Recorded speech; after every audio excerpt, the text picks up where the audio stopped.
as fait provision, Père, de ta parole, les vrais adorateurs t'adorent en esprit et en vérité. Père, il y a des lignes de prière là, oh Dieu. Seigneur, de permettre que tu adorer encore.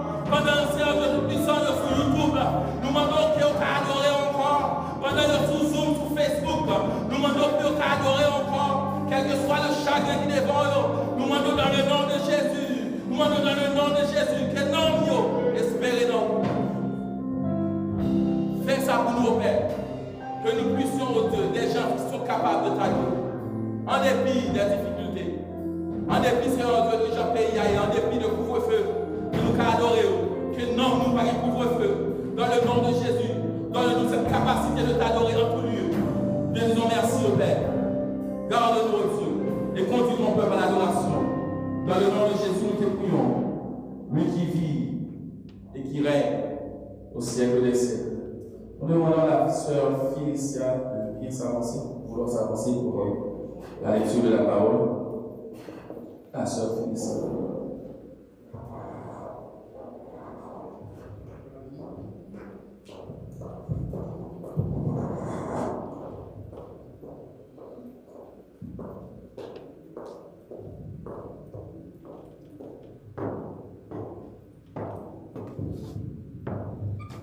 Psaume 116. J'aime l'Éternel car il entend ma voix, mes supplications, car il a penché son oreille vers moi, et je l'évoquerai toute ma vie. Les liens de la mort m'avaient environné, et les angoisses du sépulcre m'avaient saisi. J'étais en proie à la détresse et à la douleur, mais j'évoquais le nom de l'Éternel. Ô Éternel, sauve mon âme. L'Éternel est miséricordieux et juste. Notre Dieu est plein de compassion. L'Éternel garde les simples, j'étais malheureux et il m'a sauvé. Mon âme, retourne à ton repos, car l'Éternel t'a fait du bien. Oui, tu as délivré mon âme de la mort, mes yeux des larmes, mes pieds de la chute. Je marcherai devant l'Éternel sur la terre des vivants. J'avais confiance lorsque je disais, je suis bien malheureux. Je disais dans mon angoisse, tout homme est trompeur. Comment rendrai-je à l'Éternel tous ses bienfaits envers moi? J'élèverai la coupe des délivrances et j'évoquerai le nom de l'Éternel. J'accomplirai mes vœux envers l'Éternel en présence de tout son peuple. Elle a du prix aux yeux de l'Éternel, la mort de ceux qui l'aiment. Écoute-moi, ô Éternel, car je suis ton serviteur fils de ta servante. Tu as détaché mes liens. Je t'offrirai un sacrifice d'action de grâce et j'évoquerai le nom de l'Éternel. J'accomplirai mes vœux envers l'Éternel en présence de tout son peuple, dans les parvis de la maison de l'Éternel, au milieu de toi, Jérusalem, louez l'Éternel. Amen. Amen. Prions ensemble, béni soit l'Éternel. Prions ensemble, béni soit l'Éternel. Alléluia. Alléluia. Alléluia. Alléluia. Dis à Dieu seul soit la gloire. À Dieu seul soit la gloire. À Dieu seul soit la gloire. À Dieu seul soit la gloire. Nous vous demandons d'être disposés pour adorer le Seigneur.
Hallelujah.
parce que vous saint. Pas de nom encore. Après vous, pas de nom encore qui sait, Seigneur. C'est seulement qui sait. Non, nous pas de l'eau matin. Matin, Seigneur, on va créer nous pour notre bagaille, pour nous planter nous seul. Les vents, souffler vent, bien boyau. Il n'y a pas au bois. Mais nous-mêmes, Seigneur, va nous donner nos matins, pour nous adorer, pour nous lever bon les matins. Quel nous qui t'a remis en place nos matins, quel nous qui t'a remis vivant, mais qui m'a dit chaque matin. Quel nous qui m'a dit mon âme bénie l'éternel, quel nous qui m'a respirer matin. Quel nous qui déjà parti pour l'éternité. Mais matin, ça, on va nous une chance, on va nous un privilège, Seigneur. Pour nous capables de dire, mon âme bénie l'éternel. Quelle chance nous avons. Est-ce que c'est comme nous payons pour ça? Est-ce que c'est parce que nous avons belle auto? Est-ce que c'est parce que nous avons belle caille? Est-ce parce que nous avons belle machine? Est-ce que nous parce que nous avons bon renommé qui nous capable de dire mon âme bénie l'éternel? Non, Seigneur, c'est en grâce nous fait nous. Et pas plus bon que l'autre. C'est pas plus bon que ça qui nous touche sous la main de notre putain. C'est pas plus bon que ça qui peut coronavirus, Seigneur. Jusqu'à là, l'Éternel a secouru nous, l'Éternel a protégé nous. Nous disons merci Seigneur, merci pour le privilège, merci pour la grâce, merci pour la protection de nous, Seigneur. Merci pour chaque monde matin, Seigneur. On va une chance matin, le capable de souligner, ça qui souffle pour Seigneur, ça qui souligne, Seigneur. Oh Seigneur, ça qui souffle, Seigneur. On va une chance matin, pour nous juste dans des paroles, Seigneur, pour nous adorer. Parce que nous disons, nous avec instrument, Seigneur. Maintenant, nous vous remercions, Seigneur, pour chaque serviteur et servant qui là et qui souligne le matin, pour servir comme un sujet, Seigneur, mon matin, on va déshabiller de la chair et le sang, on va remplir les forces de l'esprit, on va déshabiller les musiciens, de la chair et le sang, mais remplir les forces de l'esprit, déshabiller les diacres, déshabiller les chroniqués, déshabiller les lugares, mais remplis-nous par une forme que vous voulez maintenant. Parce que nous servons, nous ne pouvons pas finir, Seigneur. Compassion, pas de fini, Seigneur. Nous aimons toujours. Nous aimons l'église toujours, Seigneur. On va nous en chance pour nous. Maintenant, nous sommes bagages. Vous pouvez faire nous connaître. On va préparer une place pour nous. Côté mesdames, côté zéro que j'aime. Il y a un bagage extraordinaire. Côté bagage qui va faire avec mesdames. Mais maintenant, c'est nous qui nous même esprit, Seigneur. Parce que nous ne connaissons toujours ni qui est. Nous ne connaissons si c'est ma seconde, n'a côté.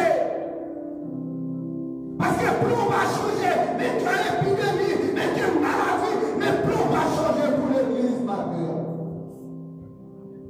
Oh Seigneur, promets-vous de faire l'église, promets-ça toujours là. Oui, on dit Seigneur, quand on met nous, bon papa, Seigneur. Et maintenant, merci Seigneur, parce qu'on va n'importe qui, on va pousser un avocat, on va intercéder pour nous, parce qu'on dit, quand nous sommes priés, nous attendons, est-ce que nous baissons les bons Seigneur, on finit l'église pour accorder prier nous, parce qu'on va intercéder pour nous, accorder papa, parce qu'on t'aime mourir pour nous, on t'aime malmener pour nous Seigneur. Nous disons merci pour quoi? Merci Seigneur. Si ce n'est pas toi ça Seigneur, maintenant on va approcher de vous. Parce que personne qui est capable d'approcher de vous maintenant. Mais on ne sait pas où vous tout est accompli.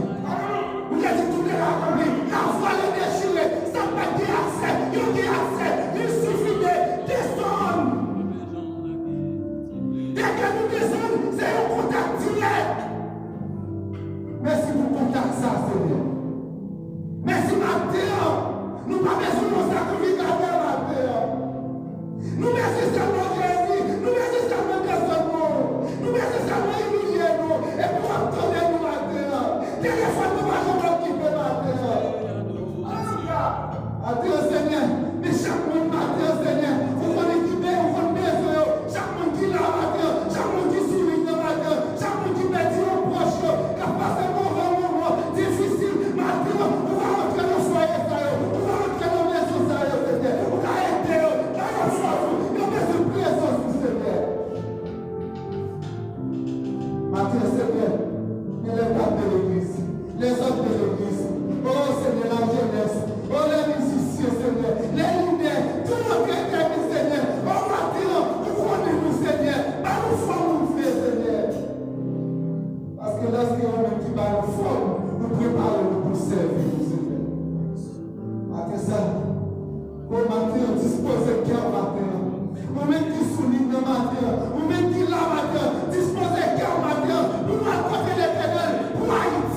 Israël,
Nous sommes ici pour t'adorer.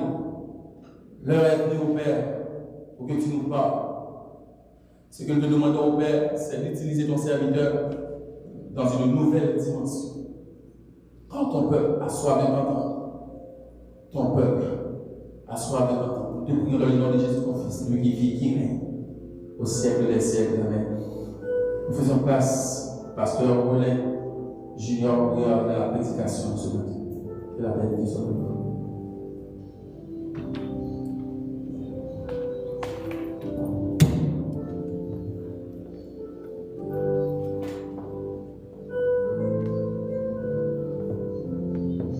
La paix et la grâce de Dieu sont avec vous. Peuple de Dieu, que le Seigneur vous bénisse ce matin. Peuple de Dieu, que le Seigneur vous bénisse ce matin. C'est un plaisir, c'est un honneur.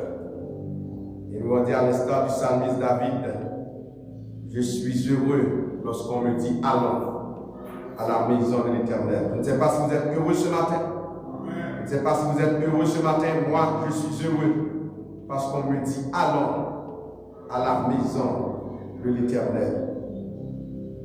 C'est un plaisir pour nous de partager ce matin la parole de Dieu. C'est un plaisir et je vous invite à ouvrir vos Bibles avec moi dans le livre de la Genèse. Genèse, le chapitre 50. Genèse, le chapitre 50. Nous lisons pour vous les versets 18 à 20. Genèse, chapitre 50. Nous lisons pour vous les versets 19 à 20.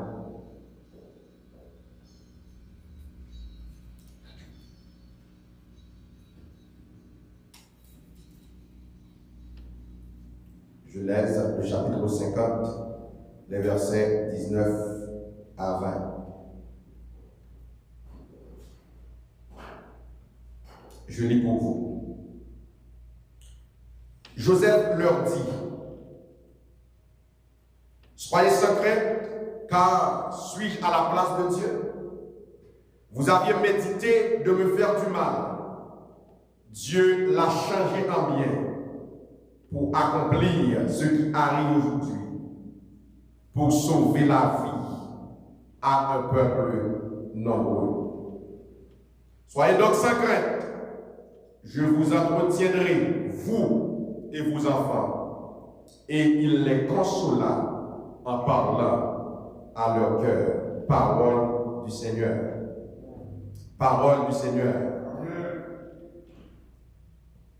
Le sujet sur lequel nous voulons vous entretenir ce matin, c'est le chrétien face aux adversités. La paix de Dieu soit avec vous. Le chrétien face aux adversités. Bien aimé, ça fait déjà une année que le monde entier traverse l'un des pires moments de son histoire, avec la pandémie de la COVID-19. Beaucoup de gens sont tannés par cette situation, au point qu'il y en a parmi eux qui sont découragés, dévastés psychologiquement. Il y en a qui abandonnent des projets comme se marier, poursuivre leurs études ou leur carrière, et il y en a même qui se suicident. Face à tous ces moments difficiles, la question qu'on se pose ces derniers temps, comment le chrétien d'aujourd'hui doit résister par rapport à ces moments difficiles? Comment le chrétien d'aujourd'hui doit vivre ces moments difficiles tout en espérant en Dieu? Et la deuxième session, la deuxième problématique. Mais quel est le rôle que l'Église doit jouer dans la vie de membres qui traversent des moments difficiles? Il est vrai qu'aujourd'hui, c'est la COVID-19 qui est de l'heure. Mais il y a d'autres cas où des chrétiens connaissent des traumatismes graves de nature physique, psychologique, comme l'inceste, comme il y a des gens qui sont violés, il y a des chrétiens qui sont déportés. Il y a des chrétiens, pour l'instant, leurs pays sont en guerre. Il y a des chrétiens dont leur pays connaissent des catastrophes naturelles. Et moi, personnellement, pour avoir vécu le tremblement de terre de 2010 en Haïti, l'insécurité accrue dans ce pays, l'instabilité politique, surtout la fameuse expression pays loc. Je peux vous dire que ces moments difficiles peuvent amener même des chrétiens à abandonner leurs rêves, la foi, ou encore à se suicider. La paix de Dieu soit avec nous. Et bien aimé, malgré la vie capable difficile, malgré les pires épreuves imaginables que vous capable de vivre, certaines personnes arrivent à se remettre. Certaines personnes arrivent à retrouver le bonheur. Malgré que d'autres s'enfoncent de la tristesse, la dépression. Mais il y en a qui se remettent malgré les moments difficiles. Et les spécialistes appellent cette capacité pour quelqu'un de rebondir dans la vie malgré les moments difficiles. Les spécialistes appellent cette capacité-là la résilience. Et ils ont dit que nos personnes qui sont résilientes, c'est lorsque, au lieu que nous alignions les événements ou s'enfoncer dans la tristesse et la dépression, elle parvient à y faire face.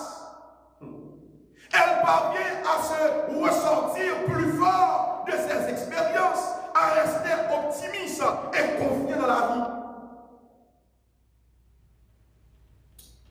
Plus banalement, la résilience,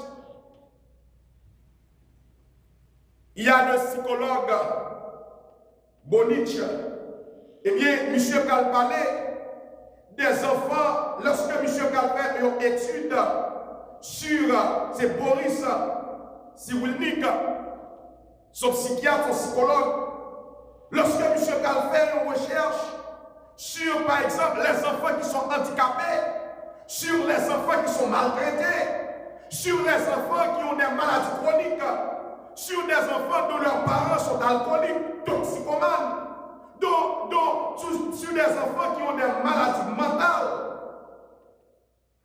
sur les adultes traumatisés par la vie, par la perte de leurs chers, par une maladie grave, par un accident, par un chômage, par une précarité.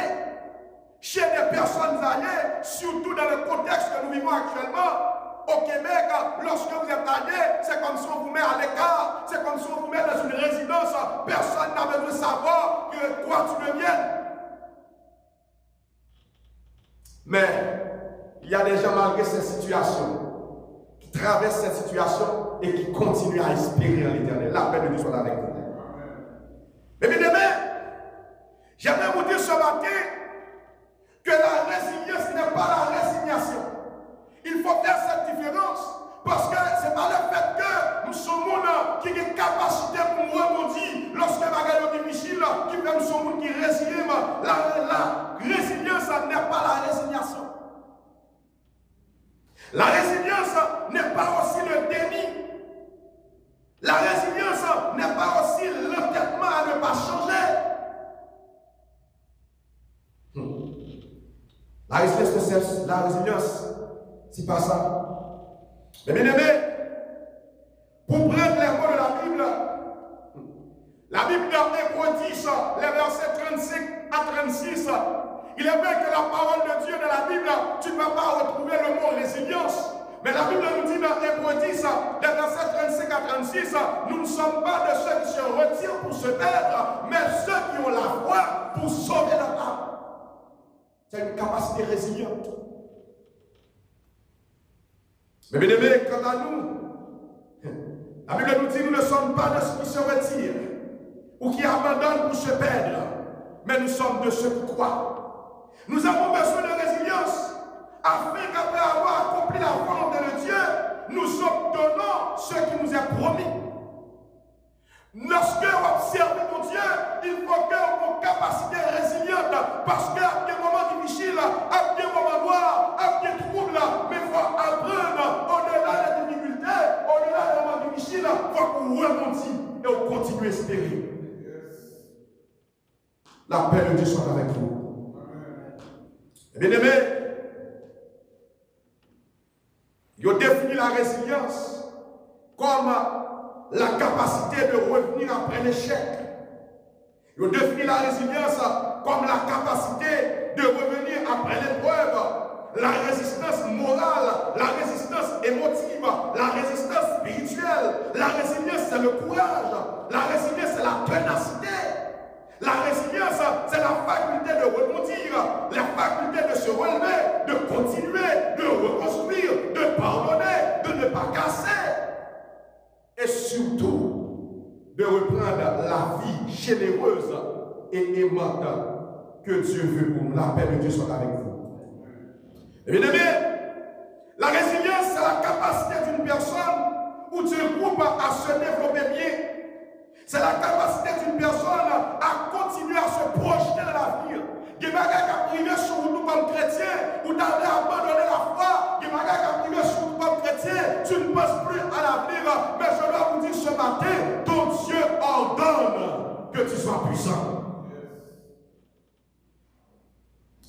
La résilience, c'est la capacité d'une personne aussi, en présence d'événements déstabilisants, de conditions de vie difficiles, de traumatismes parfois sévères, à se projeter dans l'avenir.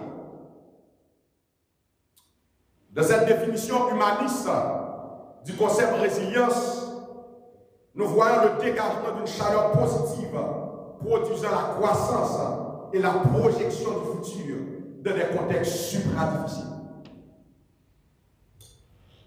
L'éminent docteur psychothérapeute français Boris Cyrulnik, c'est le premier homme qui prend le travail sur cette notion de résilience. Monsieur Galdi, la résilience, c'est la capacité de l'individu, de groupe à réussir, à rebondir et surmonter les épreuves de la vie causant des traumatismes. Ou encore, c'est la capacité à vivre, à réussir, à se développer en dépit de l'adversité. C'est la capacité à rebondir après de terribles difficultés personnelles. Il est vrai que ce mot, cette notion de résilience, il va commencer à parler de lui-même dans le domaine de la psychologie vers les années 1990. Mais une chose qui est importante, c'est qu'il est vrai que cette notion de résilience, le mot résilience, il n'est pas inscrit aucun côté dans la Bible. Mais une chose est certaine, il y a certains récits de la Bible. Cette notion existait en filigrane de la Bible. À travers les Saintes Écritures, nous trouvons une panoplie d'exemples de serviteurs de Dieu qui ont dû faire face à des traumatismes physiques, à des traumatismes psychologiques, à des situations de rejet ou de trahison, mais qui ont su repartir enrichis par cette expérience pour affronter de nouveaux défis. Nous citons le cas de Daniel. Daniel vivait dans un pays étranger. Babylone n'était pas le pays de Daniel. Vous connaissez toutes les péripéties que Daniel a passées dans sa vie, mais Daniel a rebondi et Daniel a reçu une prophétie de la part de l'Éternel, de même que Jean. Daniel a reçu des choses qui concernent l'avènement de notre Seigneur. Daniel a reçu des songes. C'est pour vous dire que malgré les situations que Daniel est en train de vivre, mais Daniel continuait à croire en son Dieu. Daniel a continué à observer la parole. Daniel continuait à prier son Dieu. Voici la capacité de l'homme résilient.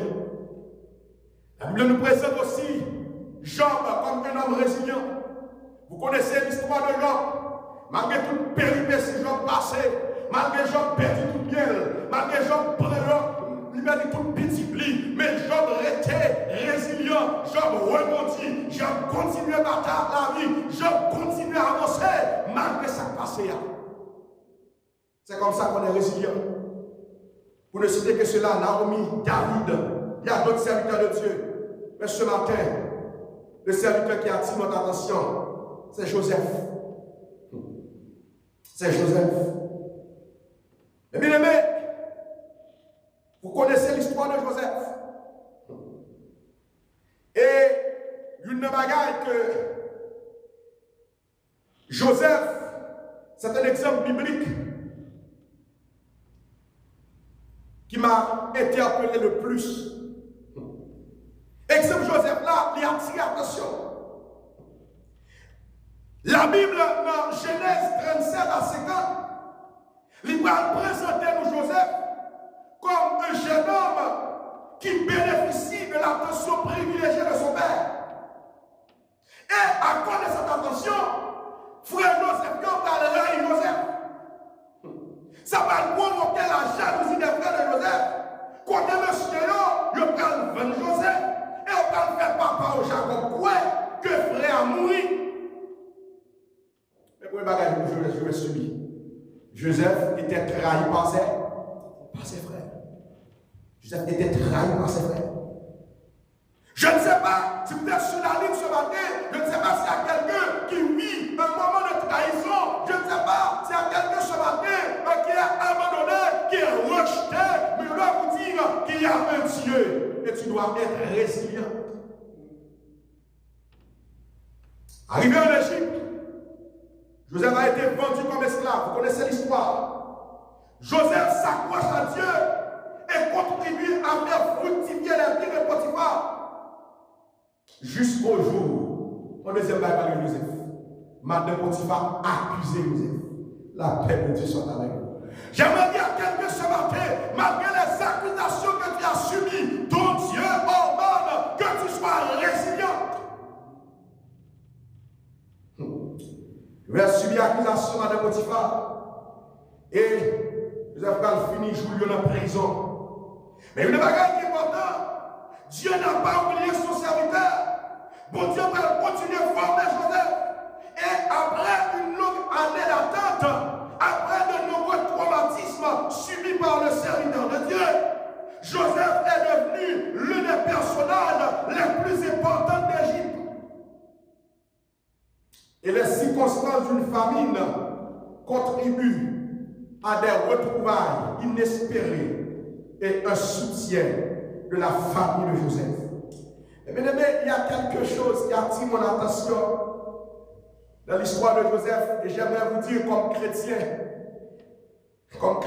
l'atout majeur pour devenir résilient ou pour être résilient face aux difficultés, face aux adversités, c'est la foi à la souveraineté de Dieu. La paix, mon Dieu, avec vous. Il faut qu'on croie que mon Dieu là, il est souverain.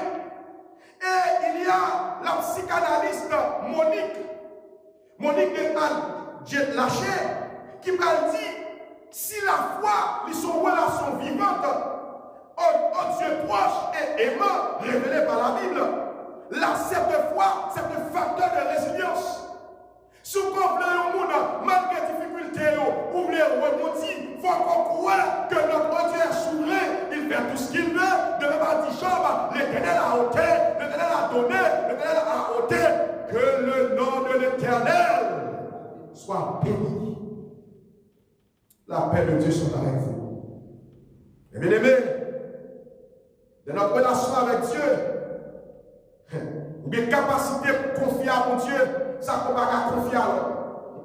Il n'y a pas de passion dans vous, pas confier comme ça. Mais vous êtes capable de tourner vers ton Dieu. Vous êtes capable de tourner vers ce Père aimant qui nous accueille tel que nous sommes, avec nos routes, nos fardeaux, nos passés, nos peurs de l'avenir.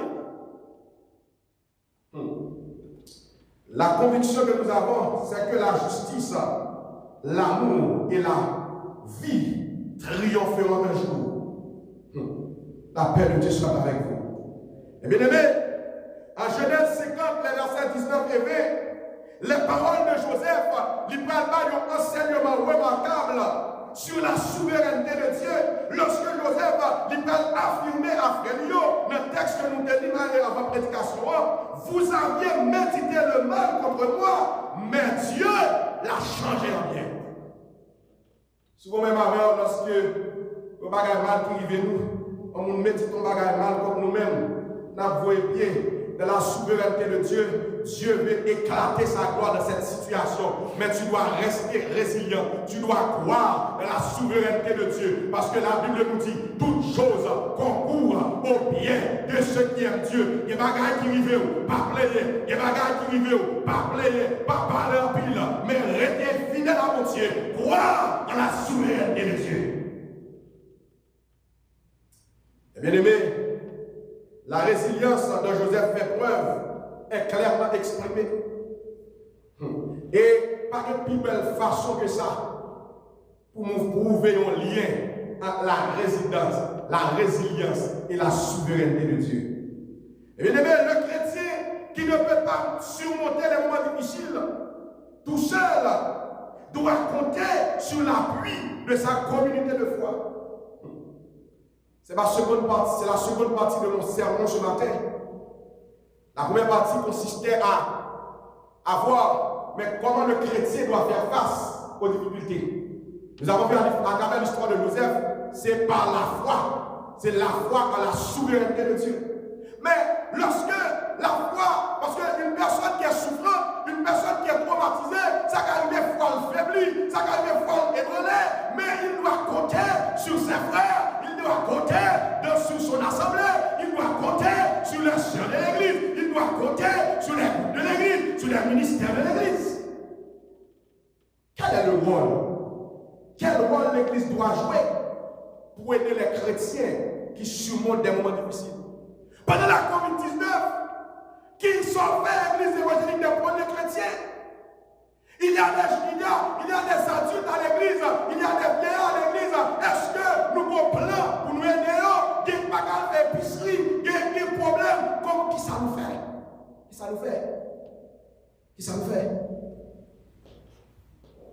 Vive la résilience avec le soutien de l'église. La résilience m'invite à ne pas désespérer, mais à grandir au travers des difficultés. Or, l'espérance est plus forte quand elle s'inscrit dans la vie de l'Église. Et mon auteur, M. René, Edward Welch, M. René dit que l'espérance est une compétence qui se développe avec le temps. C'est aussi quelque chose qui se pratique au sein d'une communauté. Les membres du corps de Christ sont appelés à nous encourager à espérer. Bien aimé, je dois vous dire ce matin que face aux difficultés, le chrétien doit pouvoir s'appuyer sur son église locale. Le chrétien doit pouvoir s'appuyer sur sa communauté de foi. L'église a donc un rôle fondamental à jouer.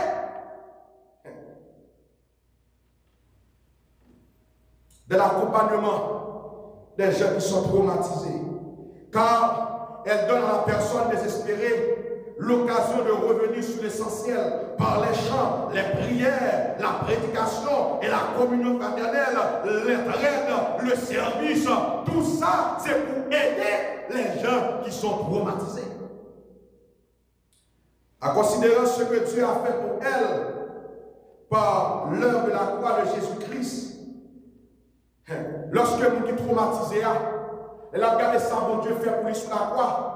Elle a regardé, c'est parce que seul lui-même s'est fait ça. Elle a côtoyé les gens dans l'église là. Lorsque la parlé à gens qui vivent des situations qui même j'avais dit, ça va donner l'autre perspective pour le développer, résilience augmenter. Parce que l'idée découvrir, ce n'est pas celle lui-même qui a traversé cette situation ça, ce n'est pas celle lui-même qui a le problème ça. Mais l'église, c'est la rôle. C'est la rôle. Il faut que nous cultivons la résilience. Il faut que nous cultivons l'entraide. Il y a des gens parmi vous, nous ne mettons pas pour l'instant qu'à penser au suicide. Il y a des gens parmi nous qui ont perdu leur emploi. Il y a des gens parmi nous qui ont perdu leur maison à cause de cette Covid.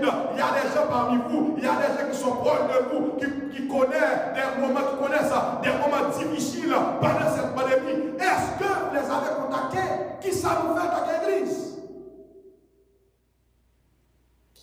La Bible demande, dans Romains 12, versets 15 et 16, de nous réjouir avec ceux qui réjouissent et de pleurer avec ceux qui pleurent et d'avoir les mêmes sentiments les uns envers les autres.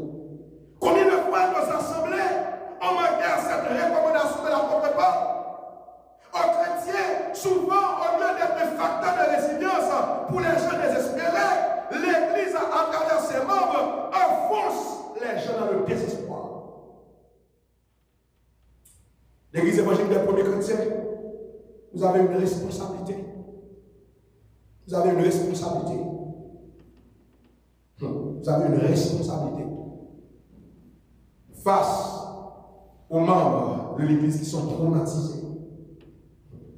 Bien-aimé, on raconte l'histoire d'une femme qui a connu le rejet de son père, qui a été violée par son père. Voilà, c'est comme une église liée. En dans l'église, cette jeune adolescente, en dans l'église liée. Il connaît le rejet. Et puis, papa violé. Il y a des gens qui sont il y a tout quitté l'église. Il y a braillé l'église. Je ne sais pas ce qui vous est arrivé de votre communauté spirituelle. Je ne sais pas ce qui est arrivé de votre vie personnelle. Mais je dois vous dire quelque chose. Dieu veut que tu continues à espérer. Dieu veut que tu sois résilient. Et malgré ces blessures, cette jeune adolescente, pour l'instant, quand ça a passé, situation ça le vivre, il rebondit. Il dit oui, je suis un père aimant. Si à travers papa, je ne vais pas l'amour, mais à travers Dieu, je trouve là cet amour que je cherche. Et puis il continue à servir mon Dieu. Actuellement, cette jeune adolescente qui a été méprisée, qui a été rejetée, qui a été violée, elle est une grande prédicatrice. Vous l'imaginez? Internationale. Je ne sais pas, vous les jeunes, je ne sais pas, vous les hommes, les dames, qui savent nous subir, qui savent nous surmonter, mais Dieu vous demande ce matin à être résilient. L'apôtre Paul, dans 2 Corinthiens 4, les versets 8 et 9, l'apôtre Paul dit, nous sommes pressés de toute manière, mais non réduits à l'extrémité, dans la détresse, mais non dans le désespoir, persécutés, mais non abandonnés, abattus, mais non perdus. Voilà quelqu'un qui est résilient. Malgré ce que tu vis, tu dois continuer à servir le Seigneur. Eh bien aimé, les gens qui ont développé le concept de résilience en psychologie, ils ont dit que lorsque quelqu'un a été blessé dans sa vie, on est contraint de mettre en place, de tricoter un processus de résilience jusqu'à sa mort. La blessure est enfouie, maîtrisée, transformée, mais elle ne guérit jamais complètement. Ça, c'est pour les psychologues. Mais pour notre Dieu, alléluia. Pour notre Dieu, pour les vrais chrétiens, à cause que nous avons une espérance céleste, parce que la Bible nous dit, dans le dernier moment, lorsque Christ va retourner, pas de souffrance encore, pas de péché encore, pas de maladie encore. Et ça, quand même, avant, nous devons continuer à rebondir malgré les situations difficiles, parce qu'un jour, nous allons régner avec le roi des rois, le Seigneur des seigneurs. Matin, c'est mon matin à nous développer. Après, nous, comme chrétiens, face aux moments difficiles, il faut que vous croyez dans la souveraineté de Dieu. Face aux moments difficiles, il faut que vous comptez sur la communauté. Je ne sais pas s'il y a quelqu'un sur cette ligne qui a vécu l'inceste. Je ne sais pas s'il y a quelqu'un sur cette ligne qui a été rejeté. Je ne sais pas s'il y a quelqu'un qu'on a abattu. Je ne sais pas s'il y a quelqu'un sur cette ligne qui a perdu notre chair. Je ne sais pas si vous avez été en proie à une maladie grave. Vous n'êtes pas encore guéri. Dieu vous demande d'être résilient ce matin. La résilience, c'est le moyen. C'est le moyen par lequel le chrétien d'aujourd'hui doit faire face à cette difficulté. Que le Seigneur bénisse ce matin.